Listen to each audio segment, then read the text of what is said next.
Күз келіп, жұрттың мазасы қашты. Алматы облысындағы үлкен Ақсу ауылында Сібір жарасының қауіпті эпидемиясы басталды. Бірінші сиырлар өлуге бастады, соны кейін 4-5 өлген кейін ауылдаштар білмей қалды ғой, неден өліп жатыр. Карантин бекетіне 50 шақырым жетпей, жайлауда сиырлар толып жүр. Бір-біріне сілтеп жүргенде жақын маңайдағы ауылдарға індет өршімейтініне кім жауап береді? Салғырттық танытқан адамдарға айыппұл төлете ме? Елімізде 1923 адам Сібір жарасымен ауырды, оның 65-і осы аурудан қайтыс болды. Сібір жарасы деген ол биологиялық қару. Күз келіп, жұрттың мазасы қашты. Алматы облысындағы үлкен Ақсу ауылында Сібір жарасының қауіпті эпидемиясы басталды. Қайта оралған ежелгі дерт қаншалықты қауіпті? Аурудың таралуын тоқтата аламыз ба? Сібір жарасы туралы барлық шындық біздің репортажда. Естеріңізге салсақ, 2023 жылы осы уақытта Қарағанды облысының Топар ауылында Сібір жарасынан адамның қайтыс болған оқиғасы тіркелген. Қолдағы мәліметтерге сүйенсек, инфекциядан 1948 жылғы ер адам көз жұмып, қалған 2 науқас ауыр халде болған. Араға 1 жыл салып, індеттің алғашқы жағдайлары 1 қыркүйекте тіркелді. Дертке шалдыққан 4 адамның жағдайы күдік туғызып, тексерулердің нәтижесінде диагноз расталған. Бүгінгі күнге дейін 11 адамға инфекция жұққан, ал 16 адам ауруханаға жеткізілді. Елді мекенге кіре берісте карантин бекеті орналасқан. Өкінішке орай бізді ауылға кіргізген жоқ. Ал арнайы мамандар кіріп шыққан көліктерді бүге-шүгесіне дейін тексеріп, дезинфекциялық төтеніштен өткізеді. Ет пен малды ауылдан шығаруға тыйым салынғанымен тұрғындардың қозғалысы шектелмеген. Жылқыдан бір үштеті бар, основной сиыр қырылып кетті ғой, сиыр. Бірінші сиырлар өлуге бастады, соны кейін 4-5 өлген кейін ауылдаштар білмей қалды ғой, неден өліп жатыр. Может, отравление, может, укус ландшафтама деп білмей қалды. Кейін уже ана бала ауырған екен, соны кейін білді, что это действительно сибирский язва деп, соны кейін начали действовать служба, пост қойды, соны кейін бәрі малдарды шығармадық, өйге бәрін солап тастады. Ақсу, үлкен Ақсу, кішік Ақсу, Дулата бәрін малы қазір шығармайды өйін ішінде. Мал білән жан бағып жатыр, малсыз бұл жерде басқа жұмыс жоқ қой. Басқа жұмыс жоқ, сол малының артында бәрі ауылдастар бәрі малының артында жүр ғой. Соның үшін сонда ақша тап, соны жан бағып, соның үшін жүріп, басқа заработка жоқ, малдан басқа Ақсуда. Аурудың таралуына себеп ветеринарлық бақылаусыз сойылған мал еті. Көптің көкейіндегі сұрақ, ветеринария дәрігерлері індет өршімей тұрып қайда қарады? Для нас это было неожиданно. Біз күтпеген жағдай орын алды. Әрине көңіліміз түсті. Қайдан келгенін әлі түсіне алар емеспіз. Ветеринар қызметкерлерінің қателігі деп білем. Ауыл болған соң мал болады. Алдын ала тексеріп, вакцинациялау қажет бет. Ауырған адамдарды өз басым жақсы танимын. Жергілікті билік жағдайды бақылауда ұстау үшін малдарға вакцина егу және тұрғындарға алдын алу шараларын түсіндіру жұмыстарын жүргізіп жатыр. Ауыл тұрғындарына ауру жұқтырған малдың етінен аулақ болуға кеңес берілген. Айтпақшы, бұл індет адамнан адамға жұқпайтыны да мәлім болды. Бірақ ақпарат 100% кепілдік бола ала ма?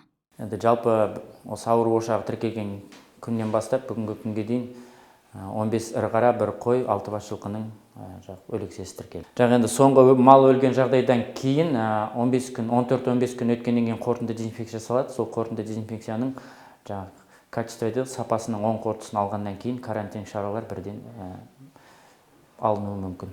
Жоқ, ол ауылмен шектеліп атқан жоқ. Бізде Сібір жарасына қарсы жалпы негізі аудан бойынша жоспарлы жұмыс бар.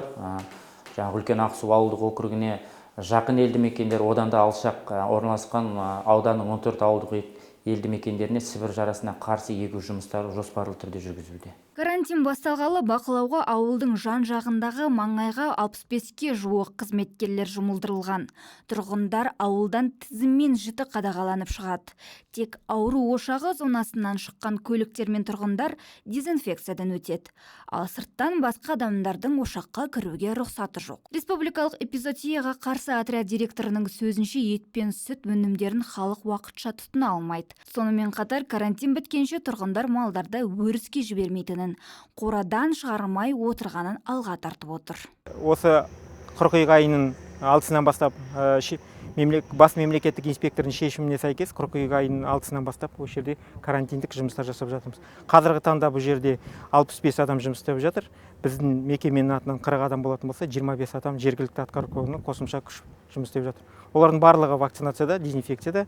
Тәулік бойы бұл жерде біздің республикалық эпизоотияға қарсы мамандар тәулік бойы осы жерде кезекшілікте тұр. Онымен қатар полиция бар, онымен қатар инспекцияның қызметкері бар. Олар тексеріп жүргізіліп отыр. Тек кірәләт шығалады. Қазіргі таңда осы үлкен Ақсудың ауылының тұрғындарына арнайы әкімшіліктің списігі берілген, тізімі берілген. Сол тізім бойынша біз тексеріп жүріп жатырмыз. Дезинфекция 3% дезистерил лайт препаратымен жүргізіліп жатыр. Оларға кіргенге дезинфекция қажет емес. Ол жаңағы сау зонадан кіріп жатқаны ғой. Сондықтан шыққан зонадан шығармау мәселесі бізде. Жаңа өз сөздерінде Сембай Абдухаликов мырзамен тұрғындар сиырлар өз қораларында, оларды шығаруға тыйым салынған деп еді. Бірақ карантин бекетіне 50 шақырым жетпей, жайлауда сиырлар толып жүр. Сонда бізге жалған ақпарат берді ме? Бір-біріне сілтеп жүргенде жақын маңайдағы ауылдарға індет өршімейтініне кім жауап береді? Салғырттық танытқан адамдарға айыппұл төлете ме? Ветеринар дәрігері бұл іске арнайы құзырлы органдар жауап береді деп отыр.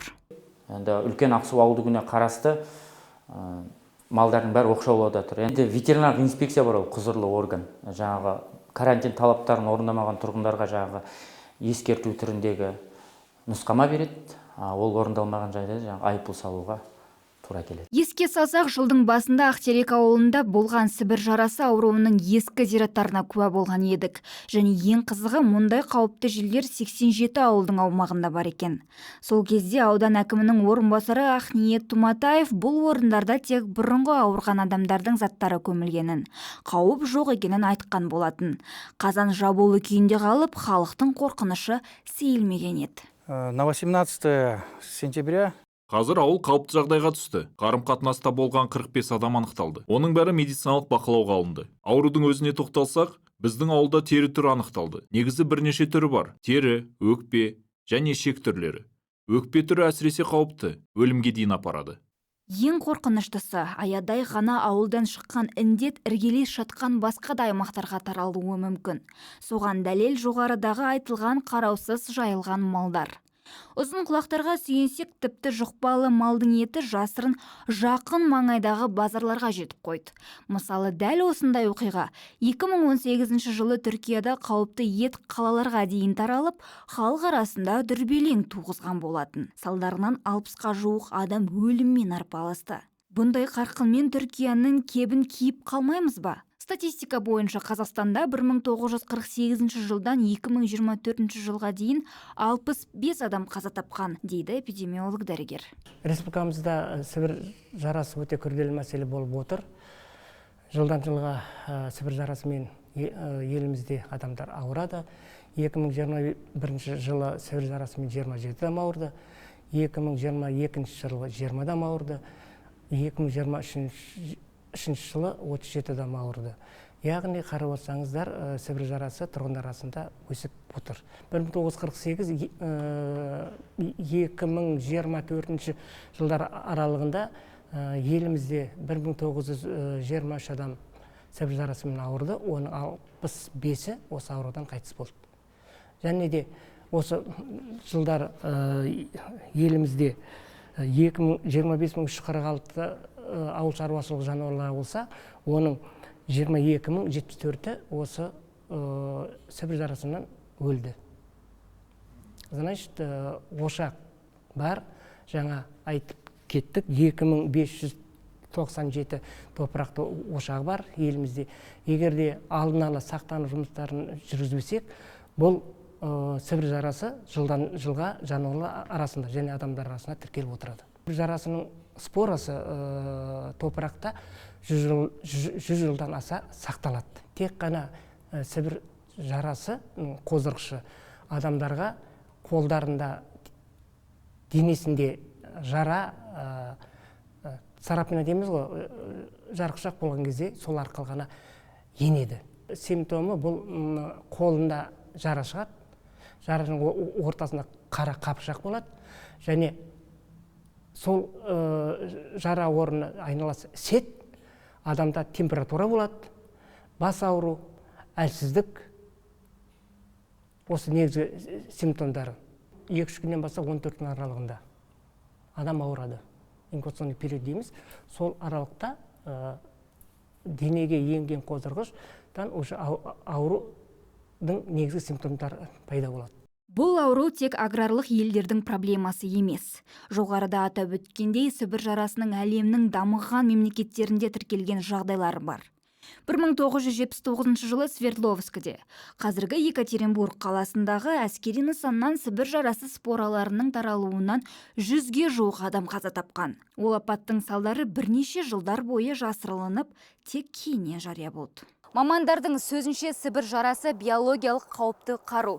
Тіпті осы індет арқылы бір ел екінші елді тұтастай жойып жібере алуы мүмкін. Сібір жарасы індеті шықты деген, адамға жұқты деген дүрбелең жаңалық.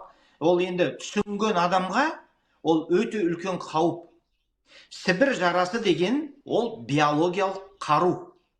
Оны биологиялық қаруда басқа елді жаулап алу үшін қолданады. Әзірге ветеринар саласының қызметкерлері алаңдауға еш негіз жоқ дейді. Десе де сақтықта қорлық жоқ екенін ұмытпайық. Сағыныш Саятқызы, Радулин Карлинов, арнайы Барыс медиа үшін.